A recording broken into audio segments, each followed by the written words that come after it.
باقی ممالک بھی تو صدیوں سے یا ٹائم لگا ان کو ڈیموکریسی کو گرو کرتے کرتے. تو آپ کیا سمجھتی ہیں کہ کیا انٹرنیشنل پریشر اتنا حاوی ہو سکتا ہے ان کے اوپر کہ ان کی سوچیں اور نظریات بدل دے گا؟ یا آپ سمجھتی ہیں کہ جس طرح بہت سارے لوگ کہہ رہے ہیں یہ ریڈیکل ہیں اور یہ اپنے آپ کو بدل نہیں پائیں گے، یہ نظریہ جو ہے وہ زیادہ امپورٹنٹ ہے، یہ زیادہ ویلڈ ہے؟ دو چیزیں ہیں. ایک یہ کہ جن لوگوں کو لگتا ہے یہ نہیں بدلیں گے اور ان کو وقت دینے سے کوئی فائدہ نہیں ہے، تو پھر میرا ان سے سوال ہے کہ تو پھر آپ کے پاس کیا طریقہ ہے؟ اس پوری دنیا کا جو سب سے طاقتور مائی باپ ہے وہ ان سے لڑ رہا تھا اور اپنے سارے ساتھیوں کے ساتھ مل کے لڑ رہا تھا اور ان کی زمین پر آ کر کے لڑ رہا تھا. سب کچھ چھوڑ کے بھاگا ہے. اب کون ہے مائی کا لال جو آئے اور کہے کہ اب ہم تال ٹھوکیں گے، ہم ان کو ہرائیں گے؟ اگر کوئی ایسا ہے تو آ جائے، لڑ لے. تو وہ تو دیکھیے میرا یہی کہنا ہے کہ وہ مذاکرات سے نہیں آئے، وہ جیت کر آئے، وہ قربانیاں دے کر کے آئے ہیں. ابھی آپ ان کو بازو مروڑنے کی حالت میں نہیں ہے. ابھی آپ ان کو اسٹیٹ کرافٹ میں لائیے، ان کو الجھائیے. ان کے یہاں بھی وہ جو کمپلیکسٹیز ہیں اسٹیٹ کرافٹ میں، جس میں ہم فائنینس کی بات کریں، جس میں ہم بینکنگ کی بات کریں، جس میں ہم انٹرنیشنل ہیلتھ کی بات کریں، اور الگ الگ جو کمپلیکسٹیز ہیں ان کے ساتھ جب وہ ڈیل کریں گے تب انہیں سمجھ میں آئے گا کہ بھائی کسی کی سننی بھی پڑتی ہے تو ہمیں سننا چاہیے. تو یہ ہے کہ statecraft is a complex activity. When they get into it they will have to understand what others are thinking about them, what images they are. تو یہ بہت ضروری ہے کہ آپ یہ سمجھ لیں کہ جیت کے آئے ہیں، ہار کے نہیں آئے ہیں، یا مرا کے طور پہ ان کو نہیں مل گیا ہے افغانستان. اب دوسرا میرا معاملہ یہ ہے کہ صرف 100-150 سال پہلے امریکہ اور یوروپ نے جن باتوں کو بہت افلاطونی باتیں کہا جاتا تھا لبرلزم کی، ڈیموکریسی کی، وہ 100 سال 150 سال میں وہاں کا کامن سینس ہے. خود ہمارے ہندوستان پاکستان میں صرف 100-150 سال پہلے اگر کوئی یہ کہتا کہ دلت اور براہمن کا ووٹ ایک ہوگا، مرد اور عورت کا ووٹ ایک ہوگا اور سب کو برابر کے حقوق ہوں گے، اور میرے جیسی کوئی مسلمان خاتون جو ہے وہ ٹی وی پر پاکستانی جرنلسٹ سے بات کر رہی ہوگی تو اس وقت سب کو لگتا ہے یہ ناممکن ہے، یہ نہیں ہو سکتا. آج کا یہ کامن سینس ہے. تو یہ بات سمجھنے کی ہے کہ آج کے دور میں جو آپ کو ناممکن لگ رہا ہے کل کا وہی کامن سینس افغانستان کا بھی ہوگا.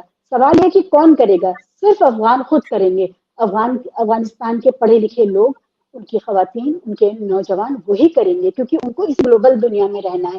آج نہیں تو کل 2-4 سال کے بعد جب وہ دنیا میں موو کرنا شروع کریں گے اور دنیا ان سے سوال کرے گی کہ آپ لوگ کس دنیا میں رہتے ہیں، کس صدی رہتے ہیں، وہی لوگ پریشر ڈالیں گے. باہر سے یہ والا چینج جو سوشل چرننگ جس میں انوالو ہوتی ہے اس کو آپ ٹاپ ڈاؤن نہیں کر سکتے، وہ اندر سے معاشرہ طے کرتا ہے. اور بہت سارے معاشروں میں آپ یہ دیکھیے انلائٹنمنٹ کے بعد پورا یوروپ انکلوڈنگ فرانس، یو کے، جرمنی، پورٹوگیز، یہ سارے کے سارے دنیا بھر کو غلام بنانے کے لیے نکلے تھے نا. آفٹر انلائٹنمنٹ جب ان کے یہاں ڈیموکریسی آ گئی پھر ان کو لگا یہ نہیں ہوگا، پھر انہی کے یہاں غلام خریدے اور بیچے جاتے تھے آفٹر انلائٹنمنٹ، اور وہ سلسلہ بھی رکا. امریکہ میں غلاموں کا سلسلہ اب جا کر کے رکا ہے.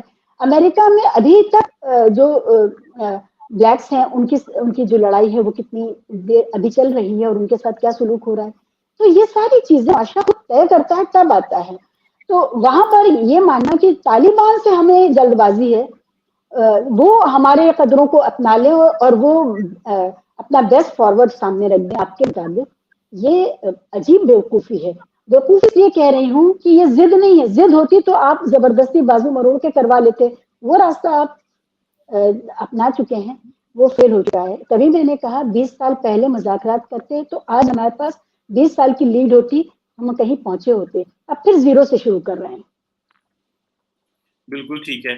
اچھا شیبہ اسلم صاحبہ یہ بھی بتائیے گا، آپ کا ایک پوائنٹ آف ویو ہے، اوبویسلی اس میں بڑی جان ہے کہ اگر ان کو آج سے 20 سال پہلے انگیج کر لیا جاتا، اور بہت سارے لوگوں نے یہ کہا بھی تھا کہ جب امریکہ طاقت کی میں لڑ رہا تھا تو اس وقت جب آپ نے باقی دھڑوں کو انوالو کر لیا تھا تو ان کو بھی کر لیتے تو شاید مسائل حل ہو جاتے. اچھا یہ بتائیے گا کہ جب یہ افغانستان میں یہ ساری سچویشن ڈیولپ ہوئی تو بھارت میں میں نے الجزیرہ کی ایک رپورٹ پڑھی، میں وہ آپ کے ساتھ شیئر بھی کر سکتا ہوں، اور بھارت میں یہ انوائرمنٹ ڈیولپ ہوا کہ جیسے بھارت میں اس سے اسلاموفوبیا کو ہوا دی گئی.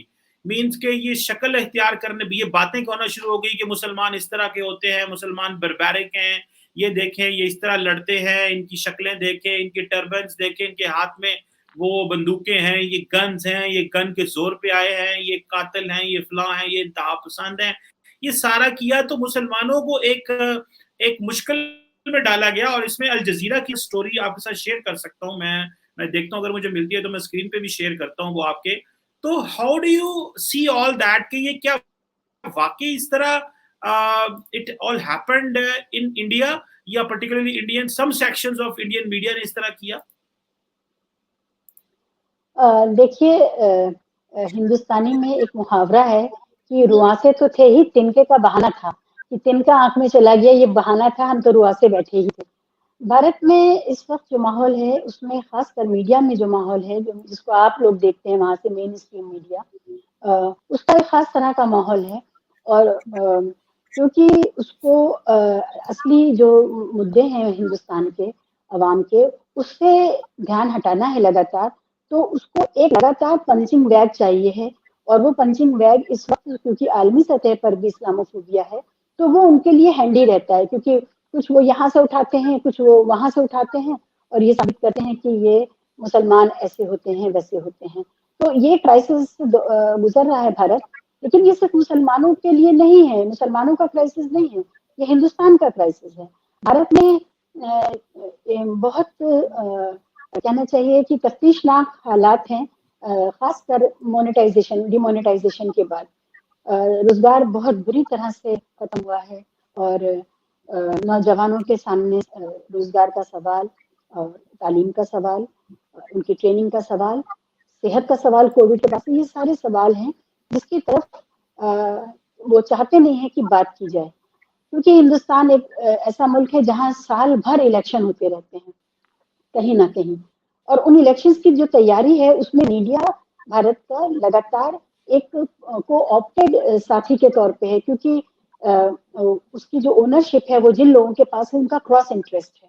اور یہ ساری دنیا میں ہوا ہے, اس بھارت کی بات نہیں ہے کہ کراس انٹرسٹ ہے, اس کی وجہ سے اس کی مجبوری ہے کہ وہ اس طرح کے مدعے اٹھائے. آپ کو پتا ہے سشانت سنگھ راجپوت ہمارے ایک ایکٹر جن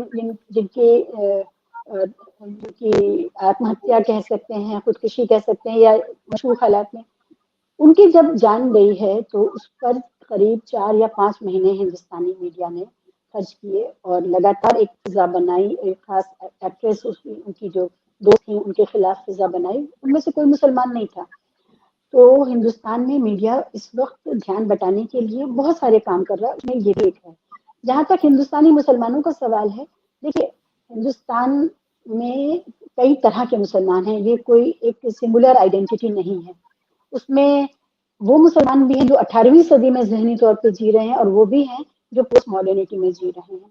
تو ان سب کئی آوازیں کہیں نہ کہیں, کیونکہ اسمارٹ فون سب کے ہاتھ میں ہے, وہ ابھرتی ہیں, وہ دکھتی ہیں. میڈیا چوز کرتا ہے کہ 23-24 کروڑ مسلمان کی آوازوں میں سے ان آوازوں کو چننا ہے جن کو وہ اسلاموفوبیا کے لیے استعمال کر سکیں. ان میں سے 4-5 نام اٹھا کر کے وہ ان کا استعمال کر کے ان پر بات کرتا ہے. لیکن جو سینسبل لوگ ہیں اس میں بھارت کے ہندو اور مسلمان سب شامل ہیں, انہوں نے میڈیا کے اس ٹرینڈ پر اعتراض کیا ہے, اور ان کو آڑے ہاتھوں لیا ہے, اور یہ کہا ہے کہ اگر آپ یہ کہتے ہیں کہ ہندوستانی مسلمان طالبانی ذہنیت کا ہے, تو اس میں کتنی بڑی پرسنٹیج ہے ایسے مسلمانوں کی, کیا 1% بھی ہے؟ یعنی کہ 1% ہوا قریب 23-24 لاکھ. اس 23-24 لاکھ ابھی کیا 1% ہے؟ کچھ ہزار بھی ہے, تو ایسے ہزار لوگ بھی نہیں ہیں. تو بہرحال سوشل میڈیا کا دور ہے یہ, اس میں سے بڑا آسان ہوتا ہے, اور یہ بھی نہیں پتا ہوتا ہے کہ میرے مان لیجیے شیبہ اسلم فہمی نام رکھ کر کے جو پردے کے پیچھے لکھ رہا ہے, کہہ رہا ہے, وہ واقعی مسلمان ہے بھی یا نہیں. تو کئی طرح کی کمپلیکسٹیز ہیں, لیکن بنیادی طور پہ ہندوستانی مسلمان پلورلزم کو, سیکولرزم کو, ملٹی کلچرلزم کو, اور ہیومن رائٹس کو, ان سب کی قدر جانتا ہے, بہت شدت سے جانتا ہے, خاص کر پچھلے کچھ عرصے میں. بالکل ٹھیک ہے.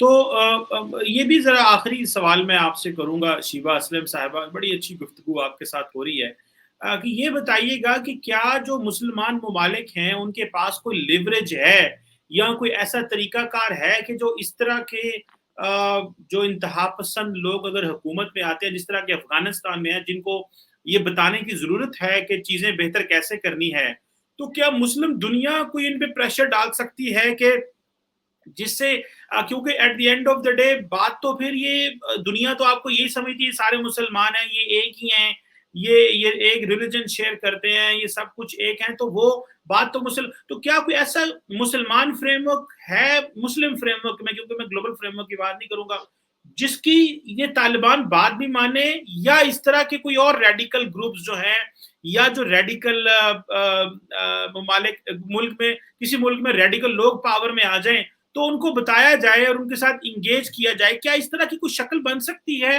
آپ اس سوال کو، اس زاویے کو کیسے دیکھتی ہیں؟ مجھے لگتا ہے کہ یہ شکل اس طرح بن سکتی ہے کہ تمام مسلم ممالک میں ان کے اپنے دارالفتہ ہیں، جہاں جو مسلم ممالک نہیں بھی ہیں ان کے بھی یہاں بھی، جیسے ہندوستان میں دارالعلوم دیوبند ہے، اس کے علاوہ بھی دوسرے فرقے بھی ہیں، مسلک کے ہیں، ان سارے عالموں کا کام ہے، علماء کا کام ہے کہ یہ اپنے اپنے جو بھی ان کی سمجھ ہے وہ اس سمجھ سے اسلام کے حوالے سے، چاہے وہ فتویٰ کہہ لیجئے، چاہے وہ کسی اور طرح کا انجنکشن کہہ لیجئے یا مشورہ کہہ لیجئے، یہ جاری کریں کہ آپ جس طرح کے اسلام کی بات کر رہے ہیں وہ جو اس کی جو وہ ہے ڈیفینیشن ہے، وہ آج کے وقت کے حساب سے بالکل مناسب نہیں ہے۔ مسلمان اپنے ہمعصر اور اپنے حالات اور اپنے وقت کے ساتھ جینا جانتا ہے، سیکھتا ہے، اور اس کے حساب سے جو ضروری ہے وہ ہونا چاہیے۔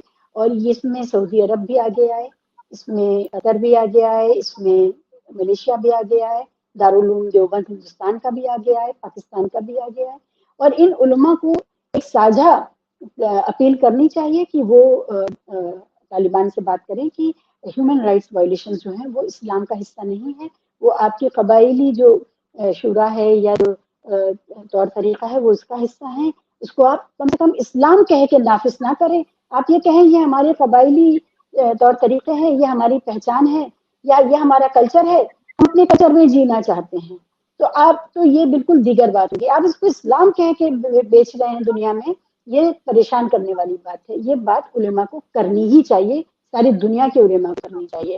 جہاں تک طالبان کا معاملہ ہے، دیکھیے طالبان ہو یا کوئی بھی ایسا گروپ ہو جو تشدد پسند ہے یا جو اپنی ہی مرضی اتھارٹیرین اسٹائل دوسرے پر تھوپتا ہے، یہ وہ بھی جانتے ہیں کہ اگر یہ اس کو اپنی بات کہیں گے یا اپنا کلچر کہیں گے یا اپنی مرضی کہیں گے تو دنیا نہیں، بالکل نہیں سنے گی۔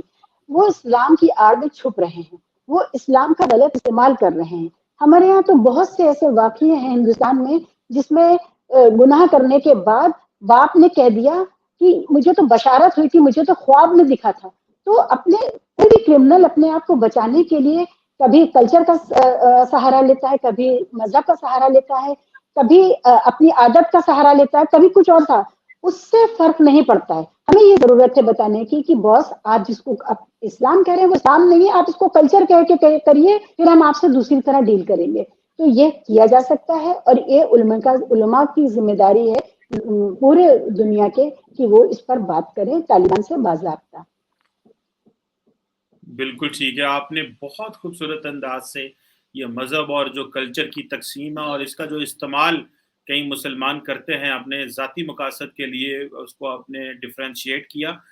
تھینک یو ویری مچ مس شیبہ اسلم صاحبہ فار انلائٹننگ مائی ویورز کہ ہمیں کس طرح جو ہونے والی ڈیولپمنٹس ہیں ان کو سمجھنا بھی چاہیے، اور اس میں انٹرنیشنل کمیونٹی اور مسلم دنیا کا ریئیکشن کیسے ہونا چاہیے۔ بہت شکریہ میڈم۔ بہت شکریہ، بہت شکریہ۔